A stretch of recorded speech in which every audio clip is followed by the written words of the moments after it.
আমরা গত পর্বে দেখেছিলাম সুইং কী করে করতে হয় এবং সুইং সম্পর্কে জানছিলাম। আজকে আমরা জানব অফ কাটার।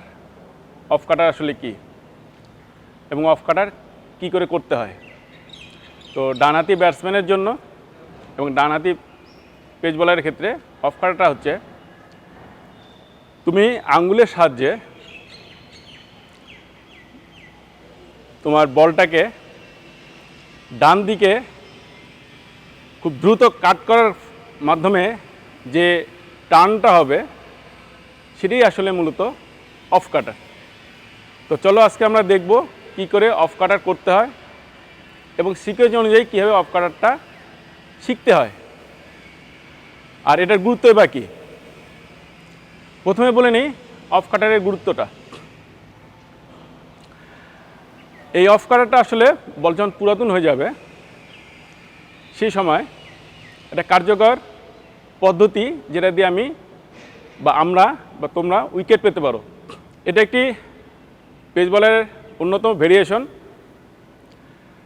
সেই ক্ষেত্রে আমাদের প্রথমে জানা দরকার অফ কাটারটা কীভাবে করতে হয়। তো আমি প্রথমে অফ কাটারের গ্রিপ সম্পর্কে জানাচ্ছি। জিনিসটা খুবই সহজ। আমরা এর আগে আউটসুইং সম্পর্কে জেনেছি। আউটসুইংয়ের ক্ষেত্রে আমাদের সিম পজিশন যেদিকে থাকে অর্থাৎ স্লিপের দিকে একটু কার্ভ করা থাকে। আমরা অফ কাটারের ক্ষেত্রেও সে একইভাবে সিমটাকে একটু স্লিপের দিকে ঘুরিয়ে দিব। এরপরে আমাদের যে প্রথম দুটো আঙ্গুল আমরা এর আগে জেনেছি ফার্স্ট ফিঙ্গার এবং সেকেন্ড ফিঙ্গার সম্পর্কে। যে ফার্স্ট ফিঙ্গার আমাদের যে সিমটা রয়েছে অর্থাৎ সোজা ভাষা যদি বলি যে বলের উপরে যে সেলাইটা রয়েছে এই সেলাইয়ের পাশে আলতো করে ফার্স্ট ফিঙ্গারটা থাকবে এবং আলতো করে এবং খুব শক্ত না যেন বলটা হাতে ছুটে না যায়। এবং সেকেন্ড ফিঙ্গারটা সিমের পাশে যে মসৃণ পার্টটা আছে এই পার্টে থাকবে। দুটো আঙ্গুলি সমান্তরাল থাকবে তবে একটু দূরে থাকবে। আমরা যেমন এর আগে বেসিং বোলিং অ্যাকশনের ক্ষেত্রে দুটো আঙ্গুল পাশাপাশি রেখেছিলাম, এটা একটু দূরে থাকবে, সমান্তরাল বাট একটু দূরে থাকবে।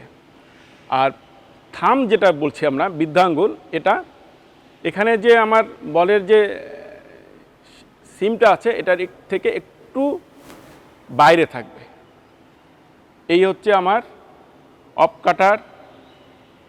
কাটার গ্রিপ। এটা সামনে থেকে, এটা পিছন থেকে। এটা যখন আমরা রিলিজে যাব তখন আমরা ডেলিভারির সময় খুব কুইক ফার্স্ট ফিঙ্গার এবং সেকেন্ড ফিঙ্গার থেকে দিয়ে বলটাকে ডান দিকে কাট করতে হবে এবং থামটা যেটা আছে থামের এই অংশটুকু দিয়ে এই বলটাকে এপার থেকে এপারে অপর পাশে কাট করতে হবে এবং সেটা খুব কুইক। এবং আমাদের যে রিস্টের যে পিছনের অংশটুকু আছে এই পিছনের অংশটুকু স্কোয়ার লেগের দিকে থাকবে রিলিজের সময়, তাহলে প্রপার অফ কাটার করতে পারবে। তো চলো আমরা এবার দেখি কীভাবে কাজটা করা যায়।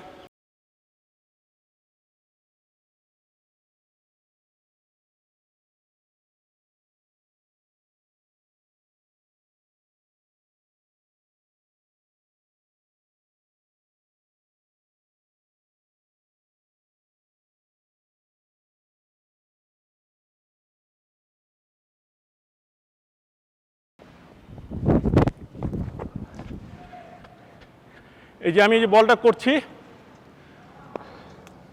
বলটা আমি শেষ মুহূর্তে দুই ফিঙ্গার দিয়ে বলটা কাট করছি, যার ফলে বলটা অফ স্পিনের মতো পড়ার পরে ব্যাটসম্যানের দিকে মুভ করছে। আমি আরেকবার করে দেখাচ্ছি।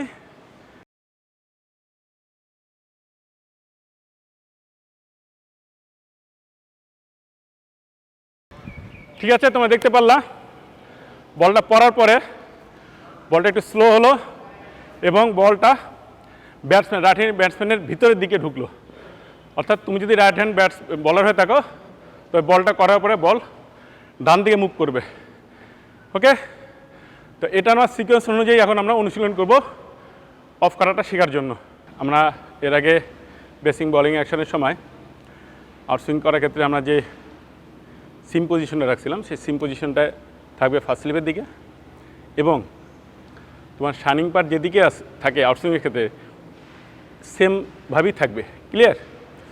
আমাদের দুটো আঙ্গুল ফার্স্ট ফিঙ্গার এই যে তোমার সিম যেটা আছে সিমের পাশে এখানে ফার্মলি থাকবে। ক্লিয়ার?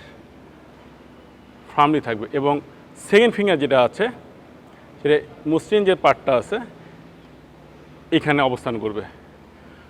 দুটো আঙ্গুলই সমান্তরাল, বাট একটা আঙ্গুল থেকে আরেকটা আঙ্গুলের একটু দূরত্ব থাকবে। ক্লিয়ার? আর থাম যে অংশটুকু আছে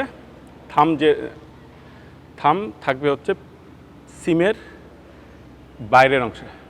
আচ্ছা, লেফটির ক্ষেত্রে রাইটি ব্যাটসম্যানের ক্ষেত্রে কী হবে, বাইরে চলে যাবে। ক্লিয়ার? ক্লিয়ার? ওকে, good, good, very good.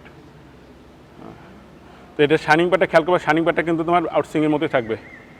Clear? তোমার শাইনিং পার্ট কোনটা? শাইনিং পার্ট এদিকে থাকবে। ক্লিয়ার? ওকে, গুড। শাইনিং পার্ট কোনটা? ওকে, গুড। এখন আমরা যেটা করব সেটা এটা যেটা আমরা ধরছি, আমরা যে রিলিজের সময় যাব এই জায়গাটা সব ঠিক থাকবে। দেখো সিম কিন্তু আমার আউটসুইংয়ের দিকে, মানে আউটসুইং করার সময়, তাই না? আমার সিম পজিশন যেভাবে থাকে ওইভাবে আছে, কিন্তু আমি যখন এটা যাব রিলিজের ওখানটায় এই দুই আঙুল দিয়ে খুব কুইক কাট করতে হবে, কাটটা খুব কুইক করতে হবে। দেখো আমি যখন কাটটা করছি খেয়াল করে দেখো, যখন কুইক করছি তখন এটার সঙ্গে এটাও কিন্তু আমার বৃদ্ধ আঙুলে কিন্তু চলে যাচ্ছে, এবং দেখো আমার রিস্ট পজিশনের পিছন সাইডটা, রিস্টের পিছন সাইডটা পজিশনটা দেখো স্কোয়ার লেগের দিকে। ঠিক আছে? তাহলে তোমরা প্রপার অফ করাটা পাবা। ক্লিয়ার?